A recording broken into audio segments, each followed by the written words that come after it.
Yung mga bro, abangan nyo ang balitang nakaka-excite dahil ang Pilipinas ay naglunsad ng isang malaking announcement na sinuportahan ng gobyerno ng Japan. Ang Pilipinas, kasama ang Japan, ay magtutulak ng ilang mga proyekto upang palakasin ang seguridad sa karagatan. Isa sa mga highlight, ang pagdagdag ng mas maraming patrol boats sa flote ng Philippine Coast Guard na magpapalawak ng kanilang kakayahan sa pagbabantay sa ating mga karagatan. Isang hakbang na nagdadala ng pangako ng pagpapalakas ng ating depensa at pagpapanatili ng kaligtasan sa ating mga baybayin. Ngayon, pag-usapan natin ang diplomasya, mga bro.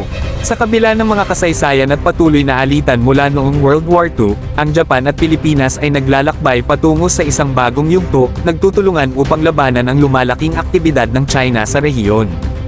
Isa itong patunay sa bisa ng pagkakaisa at kooperasyon sa harap ng mga pangkaraniwang hamon. Pero teka, may mas exciting pa. Kamakailan lang, pinayagan ng National Economic and Development Authority Board ng Pilipinas ang mga groundbreaking na inisyatibo, opisyal na pinagtibay ang mga plano para sa pagpapalakas ng Coast Guard at tinanggap ang mga biyayang loans at grants mula sa Japan. Isang malinaw na patunay ng tiwala sa ating kakayahan sa karagatan at pagkilala sa lumalagong partnership sa pagitan ng ating mga bansa.